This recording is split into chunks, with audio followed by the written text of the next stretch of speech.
Good evening, sci-fi movie fans, and welcome to the Sci-Fi Movie Guys show. This is weekly show number 22, and I am so excited because the Rogue One trailer just dropped today. It's the Rogue One 2, so the second trailer has just dropped today. I held off on my weekly show because I heard it was coming out, and I just needed to talk about it. So as we will, and we always do, we're starting with Star Wars news, and holy crap, this is a great trailer. It gave us a little more Vader, which I love, but it didn't give us too much. We still don't know exactly what his role will be in Rogue One, but we see Mads Mikkelsen kneeling and he's walking towards him like a bat out of hell. So he looks pissed, like he's about to do something really cool. So got what I wanted out of Vader in this trailer. We got to see a lot more Mads Mikkelsen in this trailer. We see him younger and he's hiding Jyn Erso, his daughter, in the bushes. And then later on, we see him again on the Death Star, so we know he's kind of the scientific engineer that either designs or builds the Death Star. And we also get some really cool landscape scenes. It opens with one of the Imperial shuttles flying over the beach with the water, and it just looks incredible. We also get a lot of different arcs in Jyn Erso's character. She doesn't seem so one-dimensional as she did in the first trailer. We're seeing that she can inspire people. She can inspire the rebellion. And I really like that. I've told you before, I'm more excited for this movie than I was The Force Awakens or Episode 8. And this even makes me more excited. I wish tomorrow was December 16th. Great trailer. Make sure you go on YouTube and watch it. And may the Force be with you always. So, our next story is get excited, Star Wars fans. Lucasfilm has just dropped a brand new poster for Rogue One: A Star Wars Stories, which features a very similar face alongside the all-new characters you're going to meet later this year. New hero Jyn Erso, played by Felicity Jones, gets pride of place, of course, but looming just behind her is the shadow of Darth Vader on the Death Star. While we've known for some time that the classic villain would appear in the new movie, Disney's marketing team has been very cautious about how they dole out that info. The new poster really seems to tie those characters together, so it should be interesting to see how their story pans out. Below Jyn Erso and Vader, some of the other major characters, including Captain Cassian Andor, K2SO, KS2O. I think that's a typo, though. I think it's K2SO, but whatever, KS2O, K2SO. The droid, Orson Krennic, Saw Gerrera, Chimwet Ermwe, Baze Malbus, and Bodhi Rock. And below them is a scene of a battle at Scarif with stormtroopers and such milling around in Paradise Blue Waters. So this poster came out yesterday. The Rogue One trailer came out today. And my feeling is that now they're going to really start ramping it up on the television spots too. So we might even get a couple new TV spots with a few new things. Mostly it'll just be taken from both the first and the second trailer, though, I think. I don't think we're going to get much more new footage. But this poster is really cool. The other thing that I should have mentioned in that Rogue One trailer, they have some really cool shots of the Death Star. This is the Death Star like we've never seen it before. I think we're even going to get more when the movie's out, and I can't wait to see it on IMAX with that giant Death Star looming over. Just such a cool premise for Rogue One. Cool poster, cool trailer. Again, Disney knows how to get people excited for movies, and they are really putting that Disney oomph into the Lucasfilm. So our next story, Star Wars fans, that you've followed Ahsoka Tano over the years and watched her grow and change from Anakin Skywalker's Padawan during the Clone Wars to the agent of rebellion called Fulcrum. In her novel simply titled Ahsoka, E.K. Johnston provides another facet of Ahsoka's story and a bridge between these two images, starting exactly 1 year after Order 66. The book follows the title character over several months as she finds a new path in life, the Force, and within the rebellion. We find Ahsoka on Empire Day on planet Thebascus, where she works as a mechanic under the name of Ashla for a large, friendly, smuggling Fardi family. Warned that the Imperials are asking for any newcomers, Ahsoka steals one of their ships and runs away.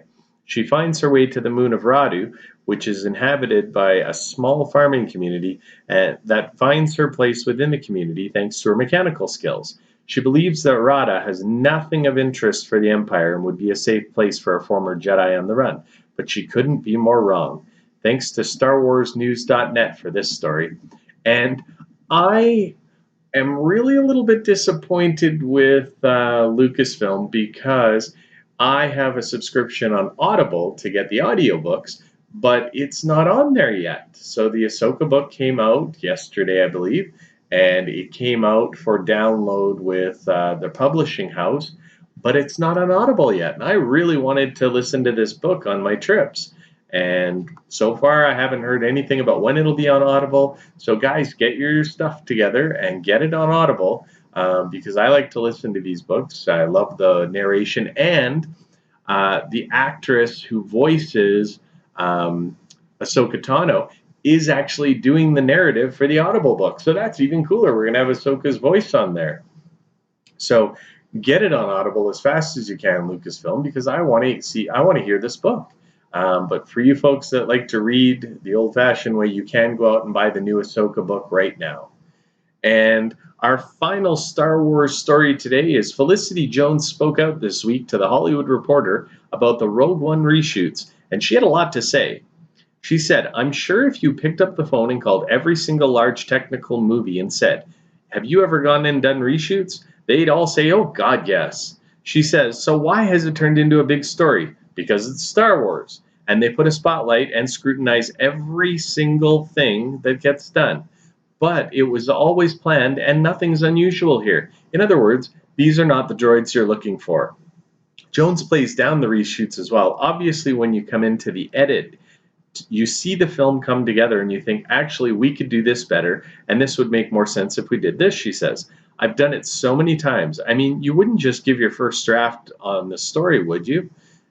This just confirms what I've been saying all along. It's 2016 and every big movie does reshoots. So please stop worrying about it. Stop putting things out there. Oh, Rogue One's in trouble. They did reshoots.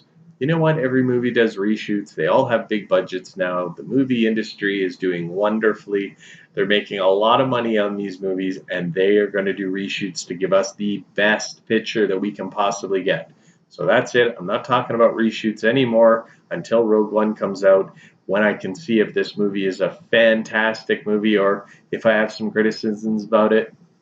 Then I'll tell you, oh, maybe the reshoot news was a little bit accurate, but I don't think it is. I think people are just blowing this out of proportion. So that's it for Rogue One and Star Wars news. So now we get into sci-fi news, and today we got our first look at Aquaman's Mera, played by Amber Heard. Mera is the Queen of the Sea and Aquaman's mate. I am sure excited about getting this sneak peek at what we can look forward to her from her cameo in Justice League in 2017, and then her more prominent role in Aquaman, the movie, being released in July of 2018. Now, I read the New 52 comic books, and that's where I really started to love Aquaman. I didn't really like him too much when I watched him as a kid in the Super Friends cartoon. He was very, oh, hey, I'm Aquaman. I'm hanging out in the sea. Oh, I'm going to come on land and help you. Blonde hair, orange suit. Really didn't do a lot for me as a kid. But the New 52 made Aquaman in a very different light. He was troubled. He was disturbed, rough childhood kind of thing. And I just love the edge they put on him. And that's what we're going to see from Jason Momoa. And having this beautiful mate for Aquaman. Oh my God, this movie just keeps looking better and better and better. I'm so excited to see it. This picture, if the movie is anything like what I'm seeing in this picture and the pictures I've seen of Momoa, they have a hit on their hands. So let's get into our next story. Gal Gadot says that a widely disseminated theory about Wonder Woman's sexuality won't be addressed in her upcoming film Wonder Woman because the origin story for the character isn't about that.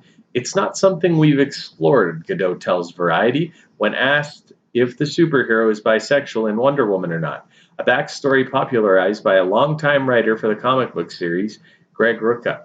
Ruka, according to Variety, feels that Wonder Woman would have relationships with women because she lived on a fictional planet populated only by females. Says Kadat, who has portrayed Wonder Woman on screen before in Batman v Superman, it never came to the table. But when you talk theoretically about all the woman, where she comes from, and how many years she was there, then what he said makes sense. In this movie, she does not experience any bisexual relationship, she explains. But it's not about that. She's a woman who loves people for who they are. She can be bisexual, but she just loves people for their hearts. So I love this response. You know what? Where she comes from, it's normal. Could be bisexual, could be heterosexual. It's all the same to them. They're not focusing on it. It's just she loves everyone. She loves humans. She loves their hearts. I like this. I like this answer. And I'm glad they're not focusing on that part of it because we're getting a Wonder Woman origin story and we're going to see how she progressed. And then, you know what, in the second movie or in the Justice League movie, then maybe we'll get to see some more of that. I don't think it really affects the storyline very much, but glad to hear that they're open to that idea that she could be bisexual. So our next story in sci-fi news is, aside from the Brie Larson's casting announcement back in July, we've heard very little about what Marvel's first female-led superhero movie will entail with Captain Marvel. However, we did get one piece of key information via a report from the playlist. Kevin Feige was speaking to the press after the sneak peek footage from Doctor Strange, where the Marvel Studios president confirmed that Captain Marvel will be an origin story. The movie is set to hit theaters on March 8th, 2019. And I'm really glad we're getting an origin story because Captain Marvel is not one of the comics that I read as a kid, so I don't know a lot about her. Origin story makes perfect sense for a character like this, and then maybe tie her into the universe afterwards. Love the Brie Larson choice. Like, she is a top-notch actress. Marvel seems to just be getting great actors and actresses to play their superheroes. I mean, obviously, so is DC with Ben Affleck as Batman. But Marvel just seems to have this dialed in better. And Brie Larson as Captain Marvel, I can't wait to see this. And then we get to our final story in sci fi news. The new Justice League movie has wrapped shooting, and we got a new behind the scenes video showing some of the fun the cast and crew had during filming and some cool insight to how a movie is made. Justice League gets released on November 16th, 2017. And I gotta tell you, that's almost a year away, and it's a long time to wait for the Justice League movie. I wish that movie was coming out right away too. But the one thing that I was thinking of is we got November 16th, 2017 release date for Justice League, and then just a month later, we're going to have Star Wars Episode 8. So, really, Justice League is only going to have a month to put up numbers because all the people that go see Justice League are the Star Wars fans too. So, once Star Wars Episode 8 comes out, it is going to hit their box office hard. So, I don't know if November was such a good idea for a Justice League release date. Um, I love this video though about the behind the scenes stuff. Go to YouTube, check it out. It's really cool. You can see how much fun they're having on set. You can see Zack Snyder's having fun on set, which I had heard rumors he didn't have very much fun in the Batman v Superman filming. So I think he didn't like all the interference. I think now, Ben Affleck's running part of that stuff behind the scenes. He's in the movie. He's working with Snyder. It's a very collaborative effort, and I think that's why he's able to let loose a little, have a little more fun with the movie. He knows that he's going to get to make the movie he wants to make, and that's what I've been saying all along to Warner Brothers. Please stay out of the way of your directors. Hire your directors and let them make the movie they want to make. So that's it today for Sci-Fi News. I do have one email that I have to read on the air. It's hilarious. It's from Stacy, who lives in Toronto, Ontario, and she said, "Hey, sci-fi movie guy, my fiance hasn't accepted that I'm a Star Wars fan." She goes on to say, "He doesn't like Star Wars at all, and he won't even give the movies a try. He's only seen Star Wars: A New Hope, and he's never seen any of the other ones, and he saw that 20 years ago. How do I get him to like Star Wars, or at least watch these movies with me to give them another chance? I'm not sure if I'll be able to marry him if he doesn't like Star Wars. Please give me some advice." So, here's my advice for you. You can't judge a marriage even if he doesn't like the Star Wars movies.